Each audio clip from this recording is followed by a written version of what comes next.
This time on the roof, there's not quite as much debris as it usually is.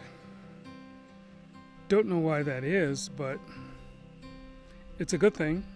So since there isn't quite as much debris, hopefully there isn't too much in the gutters, because a lot of times I have to come here and I have to clean out the gutters, but it doesn't look like it's too much, but we'll see as soon as I get over there. Okay, so this is the gutter area. The leaves that were actually washed down for the most part, but looks like some has made it through the guard on the top, especially over here where this one is kind of, wow, that has collapsed and there's a lot in there. So, well, it's not quite as good as I thought it was going to be, so I'll have to get busy cleaning that out, and I guess I'll go ahead and do it now since I'm up here. So always something out here, always something. So, but altogether not too terrible, so that's not bad at all. So I'll go ahead and get that stuff together and clean it out, go back downstairs and start working on something else.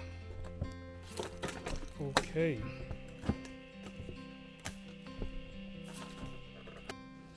Now that I'm cleaning these gutters, because some of them kind of fell in because of the debris on them, so I'm having to rethink this whole thing, because if you look here, you see everything that's built up. This piece of screen here was actually connected like this one here. So much debris got in between the screen and the actual gutter guard that it clogged it up and caused it to separate. And all this stuff just gets stuck there and it sits for a while, and maybe between rains it'll dry. Then the next rain comes and there's no way for the water to penetrate. It pushes the whole thing in because other debris falls on top of that, creating so much weight that the glue that held it together with the gutter guard makes it separate.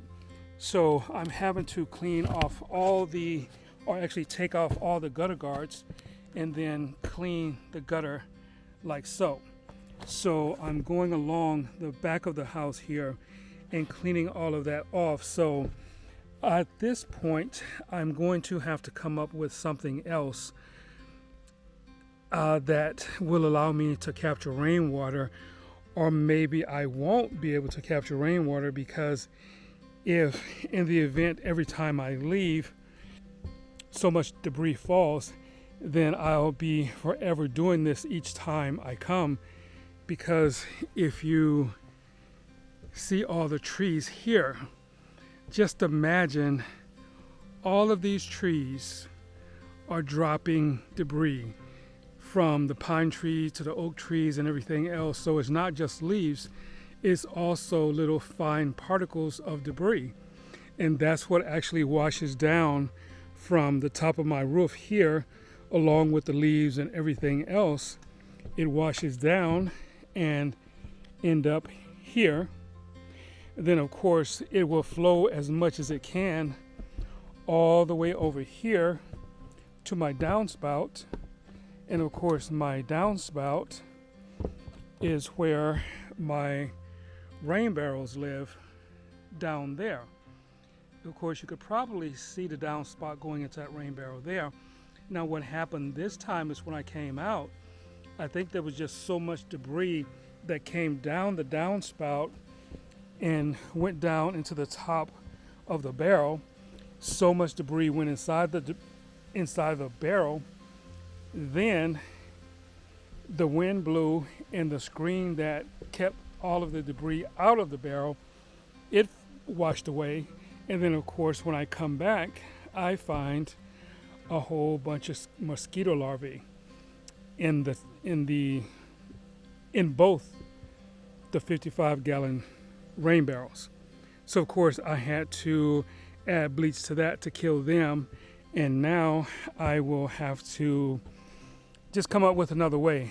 I guess maybe I'm going to be forced to actually start trying to drill a well to see if I can get water out of the ground as opposed to just from the roof, because if so much debris, small particles are going into the rain barrels, I will have a problem when it comes to filtration. So I'll have to change my filters within a few months of making new ones or putting new ones in. So that's not going to be really a good way to be self-sustaining with going through so many filters. So I'm going to have to come up with something else that will allow me to capture this water, because now I'm having to take all the screens off. So once the screens are off, there's nothing to capture the really small particles that the screen was responsible for capturing. So looking at this gutter guard here, you can see how big the holes are by comparison to the screen size. You can capture a lot more with smaller size screen as opposed to this gutter guard with these larger holes. So that's going to be a big consideration from here forward, because this is going to be quite a bit of work if I have to do this each time I come out.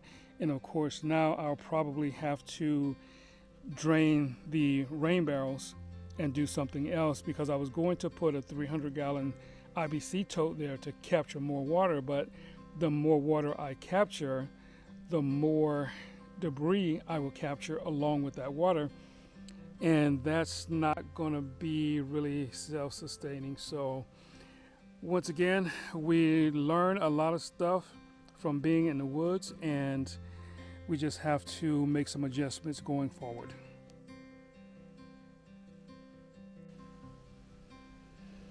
Now that I've cleaned all of the gutter guards and pulled off all of the screen attached, I can now figure out a little something else, but actually not right now, but as long as it's clean, it's good. I've detached it from my rain barrel, so now the water would just go straight to the ground as it did normally, because both my barrels are full, and I have to figure out another way to do this because this is not working. As I was cleaning everything up, I thought about a video I saw of one guy using a massive filter in which the water drained into the filter. It was filled with charcoal and sand and things like that, different layers of it. So I'm thinking that actually might work here, because if I did that, then the water would actually filter its way down and leave all the rubbish and leaves and everything on top for the most part. I can do some kind of a screen on that to capture the big pieces and let the small stuff hit the top of the filter apparatus that I think I might do. And that might be my next thing if I'm not able to quickly get a well dug or drilled or something like that, because I can see this is not going to work. I'll end up replacing lots of filters and probably eventually a lot of water pumps, because once the water comes down into the capture device, it will be filtered before it goes into the water pump. But with as much rubbish and debris falling, I'll more than likely have to get quite a few water pumps, because eventually the smaller particles will get through and clog that up. So it's always a learning experience is what I'm finding here, which is a good thing. It's always good for me, at least, to try and figure out what will actually work and try and make it happen. So back to the drawing board. This is only the first attempt at capturing rainwater, and for the most part, it's pretty good, but until I get a lot of these trees removed, I'm going to have the same problem. And with so many trees around this area, it's just going to be really, really difficult to get anything that's really going to be clean as far as water coming down, so that I'm not having to clean all the time. So once again, we learn as we go.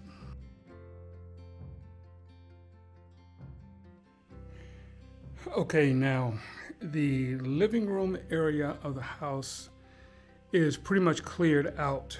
Well, let's not say cleared out, organized, because I'm about to start running electrical wire, and I'm going to start in the kitchen area. And the kitchen area is right here. And as you can see, that is pretty crowded with junk and stuff.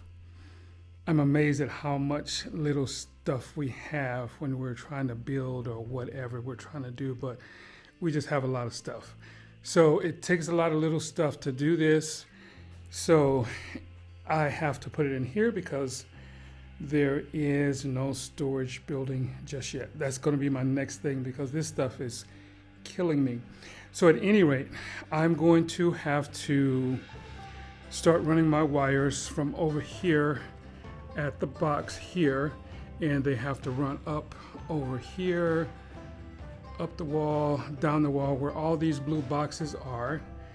Those are going to be my outlets, and they run all the way over.